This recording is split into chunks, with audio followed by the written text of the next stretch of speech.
Coming up on News 2, how long can we expect the wet weather? Our News 2 meteorologist is tracking the tropics, and we'll hear from VITEMA. Plus, Senator Kenneth Gittens calls for an emergency meeting to address black mold smut problems on the western end of St. Croix. Some are calling it a health hazard. Plus, popular comedian J. Anthony Brown is in town, sharing why laughter is the best medicine, and also is encouraging you to support VI Idol's Grande Finale Show this weekend. Hello, welcome, and thank you for joining us on this edition of News 2. I'm Sandra Guman-Singh, topping our newscast. How long can we expect the heavy weather, the wet weather? A flash flood watch was in effect for the Virgin Islands. Meteorologist Bernie Reno is tracking the tropic, and he has the latest.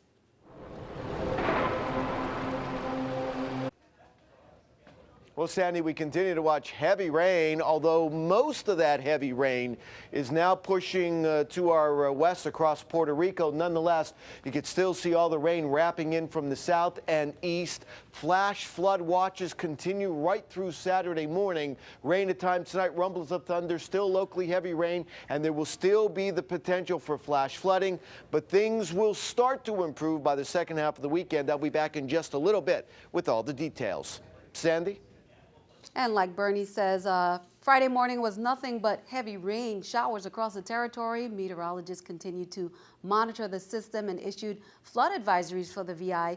VITEMA officials urge caution since this rain will be here until at least Saturday.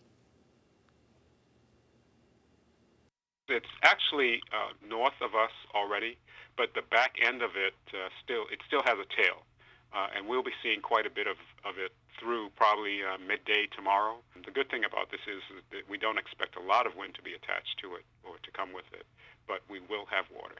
I just wanted to ask each of you to use common sense and good judgment as you move about today, or at least for the next 24 hours. Avoid those low-lying areas and typically flooded areas. You know them, so just stay away from them so that you don't become a problem later on.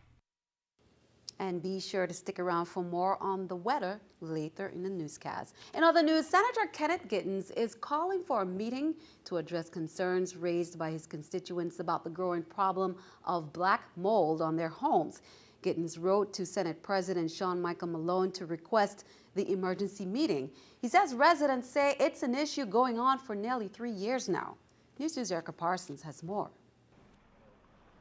There is growing concern about a strange black residue covering everything west of the airport on Melvin Evans Highway. Many of our local residents right here in St. Croix, especially on the western end of the island, is wondering what all of this black fungus is all over the highway. Today is a rainy day, and if you haven't disconnected your downspouts, all of this black fungus or whatever it is going down into your system, which can pose a health hazard. Senator Kenneth Gittens wants an investigation into his constituents' complaints, and he sent requests for an emergency meeting to the Senate President and Senate Committee Chairs of Health and Environment. I'm asking all of them to let's have a meeting of the minds and address this issue. It needs to be investigated, and we need to know what it is and who is ultimately responsible. This black residue is most concentrated here near Diageo's rum storage warehouse, and while the senator isn't singling them out as the culprit, there are similar cases elsewhere. In doing some research in the state of Kentucky, we have found cases where they have pinpointed Diageo as one of the chief causes of this black fungus that we're seeing. East of the rum manufacturer's warehouse, the signs and guardrails look vastly different. In addition to possible health problems, the black mold covering traffic signs also poses a public safety issue. All this black smut or black fungus is covering it. So therefore, motorists, of course, won't be able to see the signs going in either direction. News 2 contacted Diageo for a response, but there was no statement by News Time. With the black fungus covering even the trees, Gittens wants answers as soon as possible. We as a government need to make sure that our people are protected and make sure that the quality of life does not diminish. Therefore, we need to see what's the cause of this and put a stop to it. Erica Parsons, News 2. Now, Senator Gittens says anyone who has black mold on their homes or properties, you're urged to call his office. News 2 will continue to follow this story. Government officials sat down Tuesday night with business owners and Christians said to discuss the group's concerns.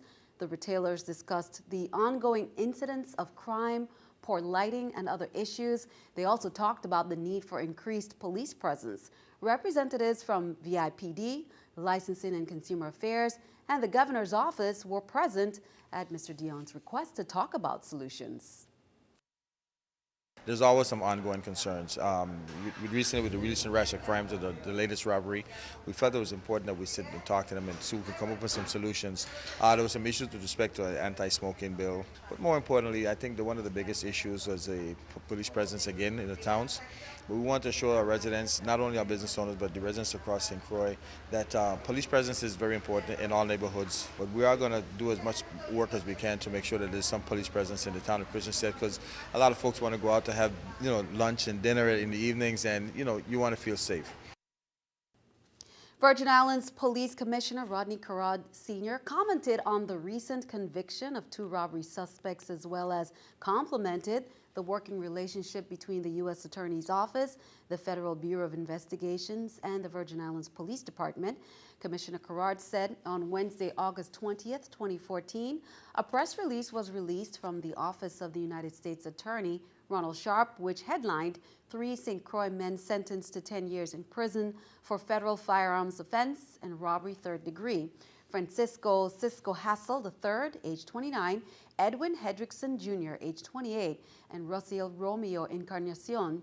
And this clearly shows the ongoing working relationship, he said, that VIPD officers and federal agents have here in the territory.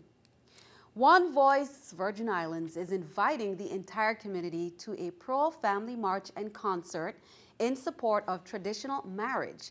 That march will be held on August 24th at 4 p.m. The march begins from the Adelita Cancran Junior High School and ends at the Emancipation Garden. A concert will be held right after that at 5 p.m. at the Emancipation Garden.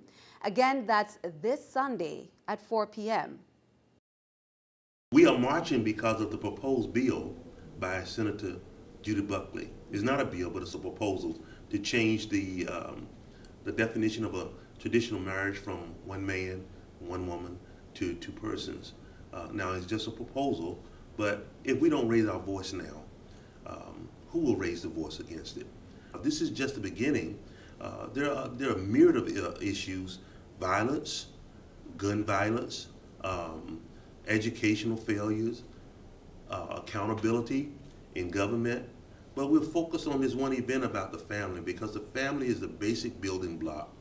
And so we want to stand up for what's right. We're not against anybody now, because we've been accused of saying this is bigotry and hate and against someone's civil rights, but that's not true. We're not against a personal right to choose whatever they believe, but we're saying this is what we believe. We believe that that marriage is between one man and one woman. Meanwhile, Virgin Islands Equality for All Gay Pride VIs, they said that the love is love, and they will be there in support. They invite you to celebrate and support marriage equality in the Virgin Islands on Saturday, August 23rd from 12 p.m. to 4 p.m. Megan Space Shed number 4. They are welcoming all. Virgin Islands Equality for All was started about a month and a half ago. I am actually on a steering committee with Senator Buckley to help promote the bill that is in legal counsel as of right now. And we came up with the idea to have a Facebook page to gain more support, and the name of the Facebook page is Virgin Islands Equality for All. Love is a terrible thing to hate, and the 3 of us actually met on that page. Yes, and we have started this massive movement. I started Gay Pride VI in March. I was doing some stuff for VI History Month, found out that Emil Griffith was indeed a gay man, and was like, well, he's underrepresented at home. So I started the page, kind of left it alone, and then the Judy Buckley bill came out for marriage equality. So then we kind of just tumbled into a movement. Had contact from a lot of people that are still closeted and are privately contacting me, thanking me for the opportunity to know that they're not alone. So that, I think, has made all of this worthwhile. It's been a lot of work that we've come together in the last month and a half to be able to organize this event. Not only that, but gain support. We do have a petition that we've been passing around to and spreading to all ends of the world to have people sign and show that not only locally that it is important to people here locally that we're able to get married, but that people from outside of the islands would come here to get married if they had that opportunity. Coming up on News 2, your back-to-school checklist, orientation dates again for students, plus the latest on the weather in our AccuWeather forecast, and J. Anthony Brown stops by to share why laughter is the best medicine.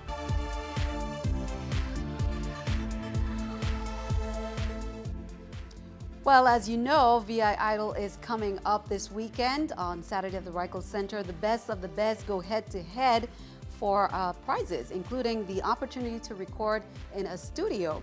Now, J. Anthony Brown stopped by our studios today, and he's part of that show, and the show is tonight, so be sure to check it out. Even though with the rain, Reichel Center says the show still goes on. It kicks off tonight, and he's talking about why laughter is the best medicine, come rain or shine. It's just a career choice. I took to make people laugh. It was something I was always interested in. I always liked watching comedians, watching shows that were funny, hanging around people who were funny, and so I guess the next venture for me was to be a comedian, you know. Okay. And how did you get into it? My dad.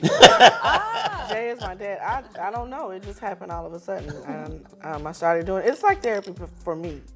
I just talk about real life. So, I mean, if something's going on, you're going to hear it in my show. And we have been laughing since you guys got into the studio. I know you got here and we were talking about the rain and everything. We're talking about the rain, but the show's going to go on, rain or shine. More so rain, but we're going to be there. We're going to do the show. We're going to do it rain, hoping for shine. Again, that is part of VI Idol, and you don't want to miss VI Idol. That's on Saturday.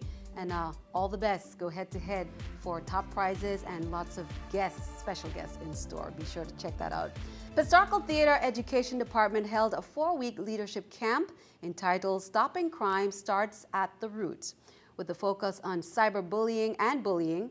This 4-week camp for children ages 11 to 17 encouraged the learning of leadership through the use of theater arts. It's supported by a grant from the Law Enforcement Planning Commission and awarded by the Office of Justice Program, the U.S. Department of Justice. And here are the students involved in it: Alonzo Moore, Arena Freeman, Athanasia Obasius, Didier Hughes III, James Gregory, Joshua Bell, Keziah Freeman, Kaleem Westerman, Laquan Williams, Raquan Sanderson, Taquan Skeet, and Tiana Williams. Performance dates for the plays began on Thursday, and despite the rain, continues tonight, Friday, August 22nd, at Pistarckle. Well, it's time for our back-to-school checklist. Here are some information for the Elena Christian Junior High School. Orientation is on Wednesday, August 27th. 7th grade students, you're invited at 9 a.m., 8th grade students at 11. Now, all students must be dressed in the school's full uniform and must be accompanied by a parent or guardian. ID cards and insurance payments will be taken at $15 each. Remember to follow the dress code policy. Now, here's the E. Benjamin Oliver Elementary School. Orientation will be held on Tuesday, September 2nd at 8 a.m. for all students. Fees will also be collected for insurance and physical education. Now, fees include insurance at $17, physical education top $10, physical education shorts at $10. Well, it is time for our Pet of the Week. You have 2 adorable choices in this week's Pet of the Week segment. Maisie and Bruno seem completely different, but they're both perfect companions. Call the Humane Society at 775-0599. We have Maisie right here, okay? She's about 2.5 years old. She was found at Sapphire Beach running around. She's been with us for a little while. She's looking for a forever home, so if you're interested, check her out. And this little guy here is Bruno. He's probably about 6 to 8 weeks old. He's very adorable. Really likes to sit in your lap. I don't know how big he's going to get, but he's very friendly and very loving. And he's up for adoption as well as a lot of other ones. So if you're interested in either one of these guys, come check us out at the Humane Society. And as always, please spay and neuter your pets. If you need help, we'll be happy to help you in any way we can. Thank you. So cute they were. We enjoyed having them here at the studio. Well, be sure to stick around. We have the latest on the weather forecast that's coming your way. Your friends and neighbors at Caribbean Auto Mart, St. Thomas. Latest local weather forecast, call the News 2 weather hotline at 7.